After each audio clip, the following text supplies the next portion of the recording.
Live from downtown Detroit, home of WDIV and Click on Detroit, Local 4 News at 5 starts now. Hundreds of jobs and hundreds of millions of dollars in investments. We're live with Ford's big announcement that could shape the future of the auto industry. Larry? A local high school had to shut its doors after 5 students tested positive for the coronavirus. I'm Larry Spruill, and I'll tell you how this is now affecting other things outside of school and the message they have for parents and students. Okay, Larry, that coming up, but we begin with a mother facing charges after her newborn baby was left at Sinai Grace Hospital. We are learning some disturbing details about what happened before that newborn was given to a stranger last week. 23-year-old mother now facing assault and abandonment charges. Defender Sean Lay has been looking into the case today. He's got the latest live. Sean. Devin, Kimberly, good evening. Michigan's safe haven law does not apply in this case because a mother has to take her newborn within 72 hours into a police, fire, or hospital and hand it to an on-duty uniformed personnel employee. In this case, that did not happen. In fact, what the mother is now accused of doing with her newborn right after birth is downright sickening. It was last Thursday morning a man pulled into Sinai Grace Hospital. He had a newborn girl with him. He asked a man to hold the infant and that he would be right back. Instead, he took off. Since then, Detroit police piecing together who that man was and where was the infant's mother. Tonight, we've learned that Detroit police tracked down the mother. The Wayne County Prosecutor's Office approved charges against her. And already in court, Jennifer Woodard, police confirm, is the mother of the baby. She's 23 years old and from Highland. She's been charged with assault with intent to murder, child abuse in the second degree, and charges that she abandoned her newborn baby girl. The key to this, people who know Woodard, knew she was expecting, saw the report on Local 4 of the baby being dumped off at the hospital, and they called Detroit police. The details, sources telling us Woodard delivered the baby in the basement of this home in the 16,000 block of Losser over on the west side. Sources say she wanted nothing to do with her baby girl. The Wayne County prosecutor says Woodard then dumped her newborn in a trash can. A man with her found the baby and drove that baby girl to Sinai Grace, handed her off, and took off.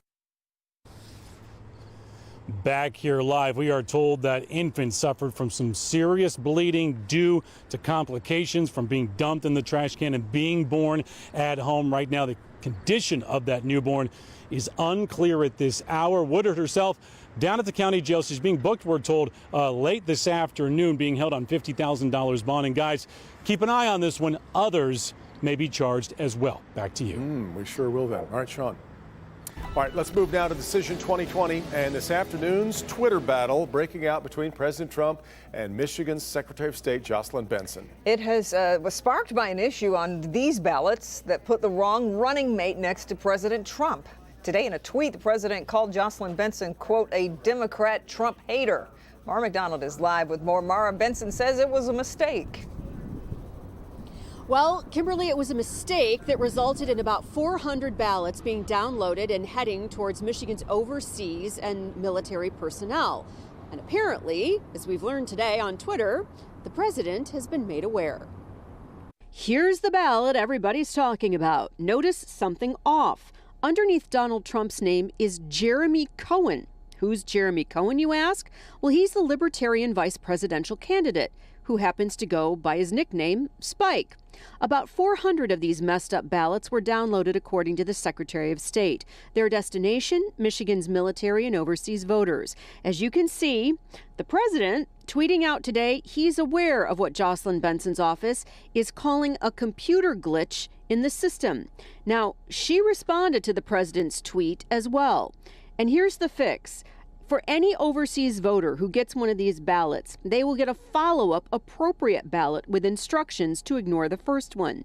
The bigger question, how does a misprinted ballot like this happen in the first place? You're talking about a computer glitch that was quickly addressed and fixed as soon as it was brought to our attention, and those voters have since received the correct ballots. Look, the next 7 weeks are going to be, there's going to be an incredibly intense amount of scrutiny on our state. Back here live. So what happens if one of those misprinted ballots gets voted and returned? According to the Secretary of State, if it's a vote for Donald Trump, it will count. Local clerks will simply have to attach it to a correct ballot and fill in the Trump check mark. So no matter what happens, if you get one of those misprinted ballots and you vote it, your vote will count. We're live downtown tonight. I'm Mara McDonald. Back to you. Okay, Mara, thanks. Today, Ford took a big leap into the future. The automaker unveiling a plan to create 300 jobs here in Metro Detroit, but it involves building a $700 million plant at Dearborn's Rouge Complex. Rod Maloney there live with more on this investment in electric trucks. Rod. Well, Devin, you know, they say the F-150 has enormous towing capacity, and it's going to have a lot going forward because it's expected to finance a new plant and a new electric truck. And by the way, that new plant is going to mean a lot here to the Dearborn economy. Normally, a new F-150 with more storage space to lock tools and better connectivity would be a big deal in and of itself. But today, it took a back seat to what will be, said Executive Chairman William Clay Ford Jr.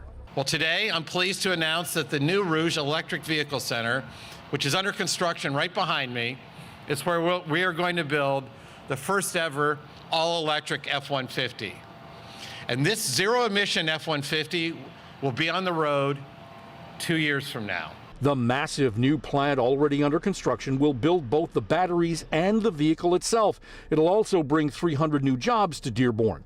The truck is tested to work in Alaska cold or Florida heat, and it will offer more than 7 kilowatts of generating power to power your tools on a job site. New Ford CEO Jim Farley said that's a huge difference maker. Now, other trucks can power your blender, but ours will power your entire tailgate party. Guidehouse Insights auto analyst Sam Abel-Samid says that the electric F-150 comes with yet another big difference.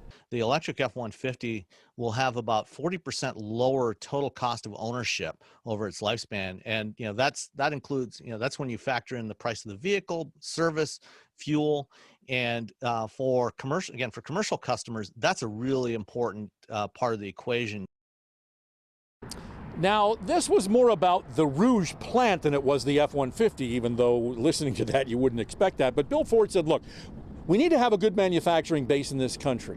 This plant has been here for 100 years, and back in the 90s, they came this close to shuttering it, and Bill said, no, we're not going to have that. He said, this can be a world-class plant, and they made it that, and here they are making the best-selling vehicle in America. Back to you. A 40% difference in the lifetime ownership cost. That's a stunner, Rod. Talk a little bit now about why Ford is targeting construction at that site. Okay, so think about Rivian, think about Nikola, think about Tesla, all of these electric pickup trucks coming on the market. Well, those are called lifestyle pickups. In other words, the Prestige, you know, like even the GM has the Hummer 3 coming. Those are lifestyle vehicles. That's the stuff you want to be seen in.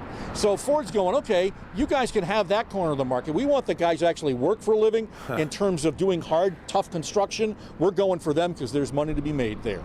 Seems to be a marketing spot, no doubt about it. All right, Rod.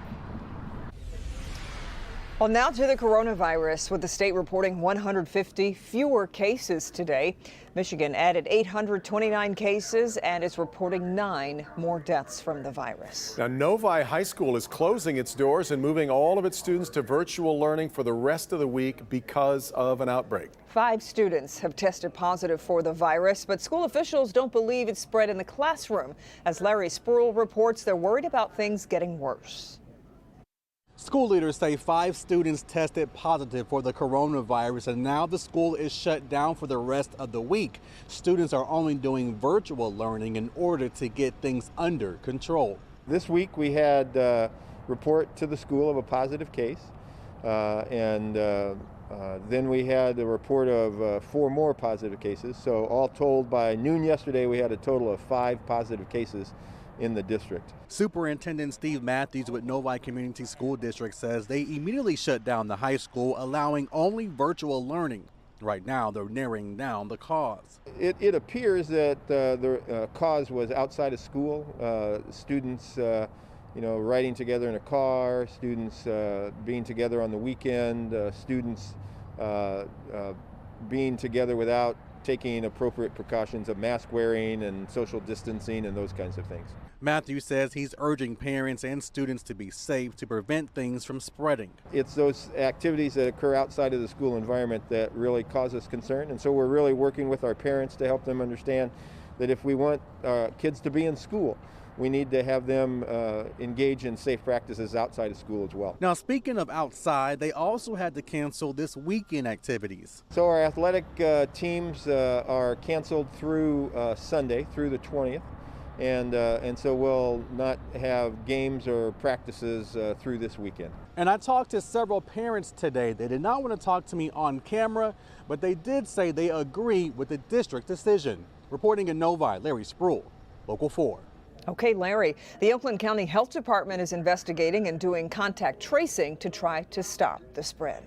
An 85-year-old man is stabbed to death inside a Meijer in Adrian, and tonight the man accused of killing him is behind bars. This is 29-year-old Alaric Guajardo. He is facing several felony charges, including one count of open murder. Adrian police say it appears to have been an unprovoked surprise attack. The elderly victim had several stab wounds to his head and neck.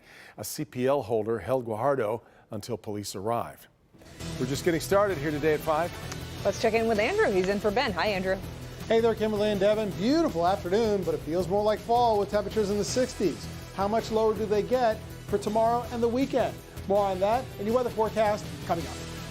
The CDC director caused quite a stir when he said a mask is more of a guarantee than a vaccine. I'm Dr. Frank McGeorge. Ahead, I'll explain what he meant and why both have an important role to play. We're talking to one of the men who witnessed all of the incidents happening as that barricaded gunman shot a deputy here in Washtenaw County. He's just got a really mean stare on his face and his hands cut. More of his story coming up.